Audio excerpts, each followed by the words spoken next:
여호와 내 하나님이여, 내가 주께 피하오니 나를 쫓아오는 모든 자들에게서 나를 구원하여 내소서. 건져낼 자가 없으면 그들이 사자같이 나를 찢고 뜯을까 하나이다. 여호와 내 하나님이여, 내가 이런 일을 행하였거나 내 손에 죄악이 있거나 화친한 자를 악으로 갚았거나 내 대적에게서 까닭없이 빼앗았거든 원수가 나의 영혼을 쫓아 잡아 내 생명을 땅에 짓밟게 하고 내 영광을 먼지 속에 살게 하소서. 여호와여, 진노로 일어나사 내 대적들의 노를 막으시며 나를 위하여 깨소서. 주께서 심판을 명령하셨나이다. 민족들의 모임이 주를 두르게 하시고 그 위 높은 자리에 돌아오소서. 여호와께서 만민에게 심판을 행하시오니 여호와여, 나의 의와 나의 성실함을 따라 나를 심판하소서. 악인의 악을 끊고 의인을 세우소서. 의로우신 하나님이 사람의 마음과 양심을 감찰하시나이다. 나의 방패는 마음이 정직한 자를 구원하시는 하나님께 있도다. 하나님은 의로우신 재판장이시며 매일 분노하시는 하나님이시로다.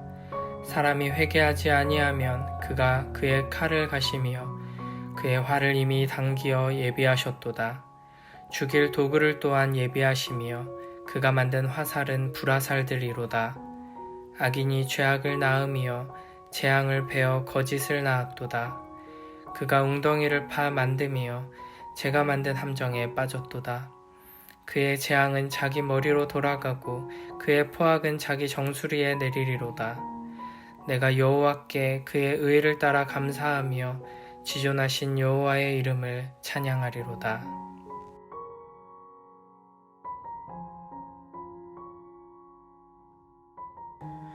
야훼 나의 하나님, 당신께 이 몸 피하오니 나를 뒤쫓는 모든 자들에게서 구하시고 살려주소서.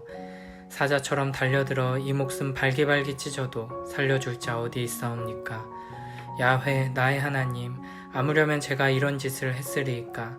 이 손으로 받지 못할 것을 받기라도 했다면, 친구에게 선을 악으로 갚기라도 했다면, 까닭없이 나를 미워하는 자를 살려주기라도 했다면, 원수들이 이 몸을 따라잡아 밟아 죽여도 좋사옵니다. 창자가 터져 흙범벅이 되어도 좋사옵니다. 야훼여, 의분을 일으켜 일어나소서. 미쳐 날뛰는 원수들의 길을 꺾어주소서. 나의 하나님, 일어나시어 판결을 내려주소서. 만민을 한자리에 모으시고 그 가운데 높다랗게 자리 잡으소서. 민족들의 재판관이신 야훼여, 이 몸은 아무 허물이 없사오니 야훼여, 바른 판결을 내려주소서. 사람의 마음속, 뱃속을 헤쳐보시는 공정하신 하나님, 악한 자들이 다시는 설치지 못하게 하시고 무죄한 사람들은 뒷받침해 주소서. 더없이 높으신 하나님은 나의 방패, 올바른 사람에게 승리를 안겨주시는 분, 나의 하나님은 공정한 재판관, 언제라도 악인을 심판하시는 하나님이시다.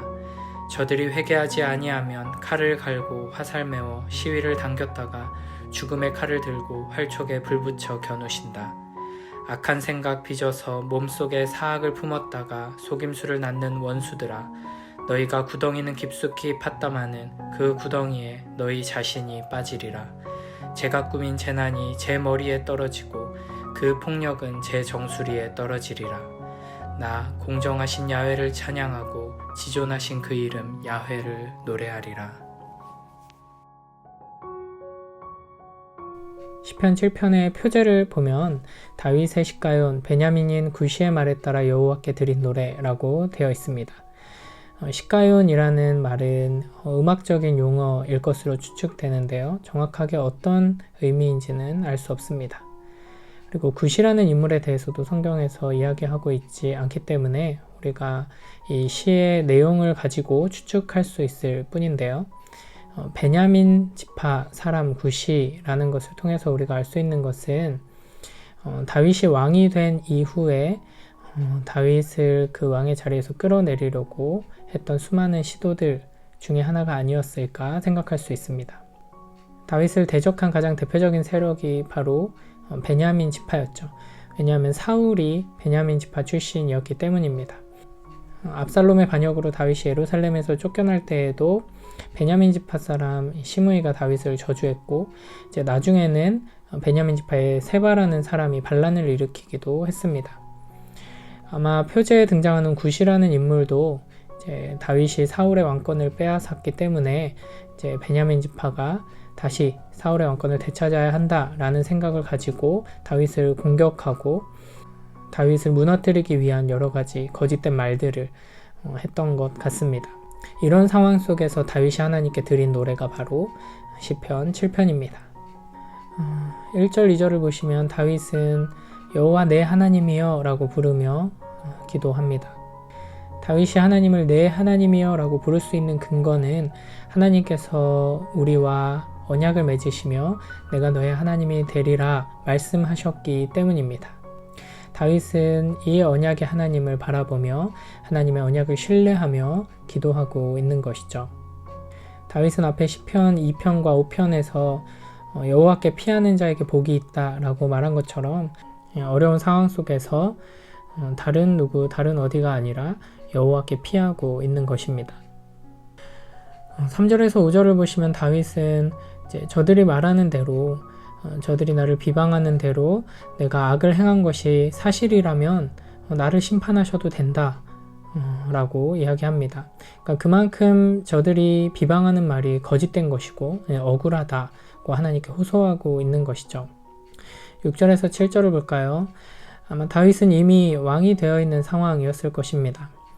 그럼에도 불구하고 자기에게 주어진 힘과 권력을 이용해서 이 원수들의 거짓을 밝혀내고 그들을 심판하지 아니하고 이제 하나님 앞에 엎드려 하나님의 심판을 구하고 있는 모습을 볼 수 있습니다.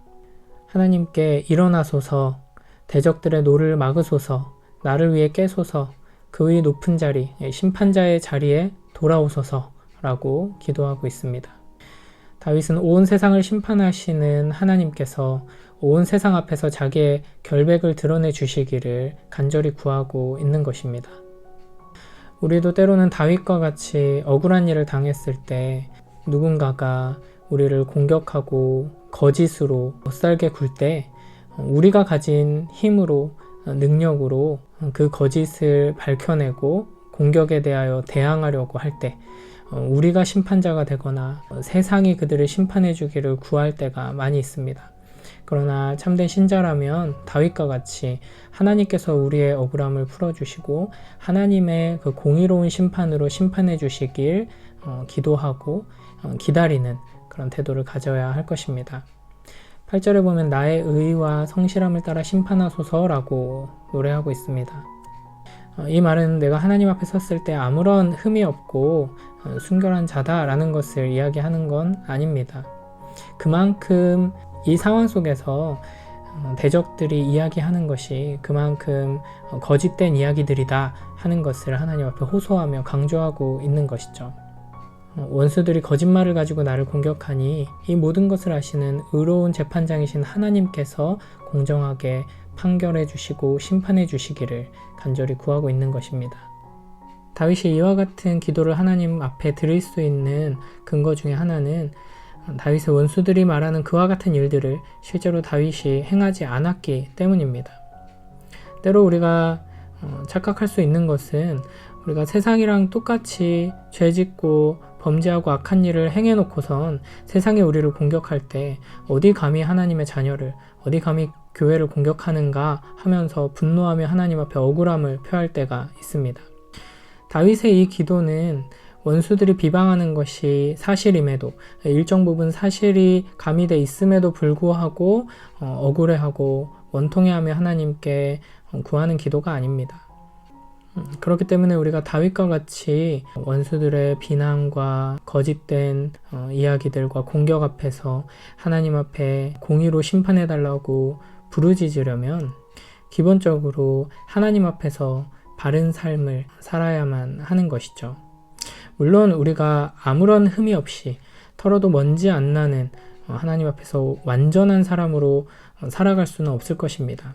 그러나 적어도 세상 사람들과 구별된 모습으로 하나님 앞에서 살아가는 자들은 나의 의로움이 아니라 예수 그리스도의 은혜를 힘입어 하나님 앞에서 살아가는 자들은 세상의 공격과 거짓된 비방 앞에서 다윗과 같이 담대하게 하나님께서 모든 진실을 아시고 하나님께서 내가 얼마나 하나님을 사랑하며 하나님 앞에 온전히 서기 위하여 분투해 왔는지를 기억해달라고 호소하며 하나님의 심판을 기다릴 수 있는 것입니다. 사실은 세상이 그리스도인들을 또 교회를 또 공격하는 여러 가지 말들을 하는 것이 다 거짓말들로만 하는 것은 아니죠. 사실 이 세상 속에서 교회가 그리스도인들이 세상과 구별되지 못한 모습으로 살아가는 또 안타까운 모습들이 많이 있는 것이 사실입니다. 그럼에도 불구하고 우리는 그와 같은 공격의 말들이 사실이 아니다. 나는 그렇지 않다. 우리는 그렇지 않다고 하나님 앞에 호소하며 하나님의 공의로운 심판을 기다리는 자들로 순결하게 설 수 있기를 바랍니다. 9절에 보면 의로우신 하나님이 사람의 마음과 양심을 감찰하시나이다 라고 말합니다. 이 부분을 직역하면 사람의 심장과 신장을 감찰하시나이다 라는 뜻입니다. 그러니까 하나님께서 이제 자신의 행동뿐 아니라 생각과 양심, 내면의 모든 것까지 다 알고 계신다 라는 고백인 것이죠.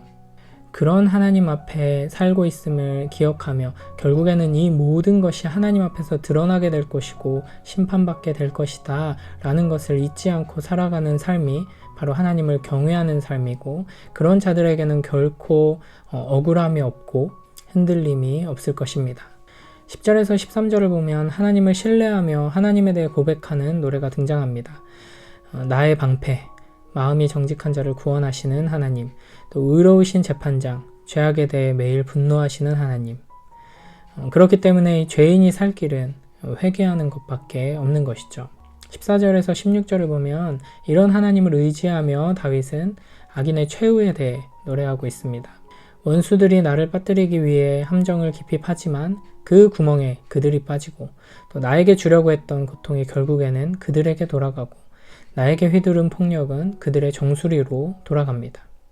그리고 마지막 17절에서 다윗은 억울한 상황 속에서 하나님을 바라보며 기도하다가 이제는 이 억울한 마음이 사라지고 감사와 찬양의 노래로 하나님께 올려드리게 됩니다.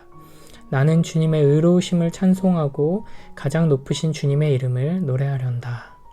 오늘도 의로운 재판장이신 여호와 하나님께서 우리와 함께 하심을 기억하며 삶의 모든 순간을 하나님의 말씀에 순종하기 위하여 애쓰고, 또 억울한 일이 있을 때에도 그 하나님께서 공의로 심판하실 것을 신뢰하며 주께서 주시는 평안함을 누리며 살아가는 감사와 찬양으로 가득한 하루 되시길 바랍니다.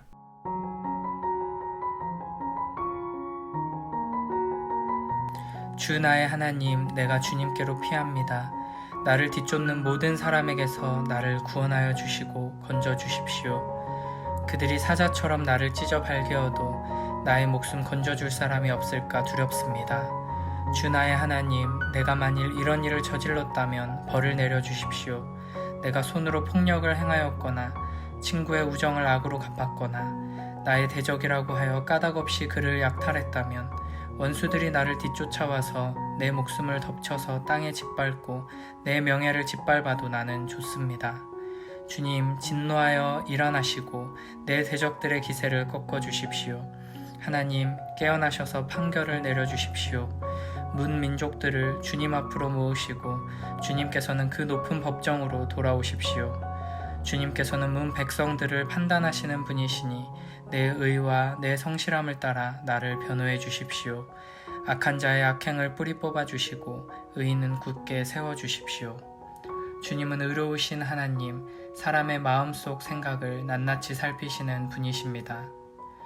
하나님은 나를 지키시는 방패시오, 마음이 올바른 사람에게 승리를 안겨주시는 분이시다. 하나님은 공정한 재판장이시오, 언제라도 악인을 벌하시는 분이시다. 뉘우치고 돌아오지 않으면 칼을 갈고 활을 겨누어 심판을 준비하신다. 살상무기를 준비하시고 화살 끝에 불을 붙이신다. 악인은 악을 잉태하여 재앙과 거짓을 낳는구나. 함정은 깊이 파지만 그가 만든 구덩이에 그가 빠진다. 남에게 준 고통이 그에게로 돌아가고 남에게 휘두른 폭력도 그의 정수리로 돌아간다. 나는 주님의 의로우심을 찬송하고 가장 높으신 주님의 이름을 노래하련다.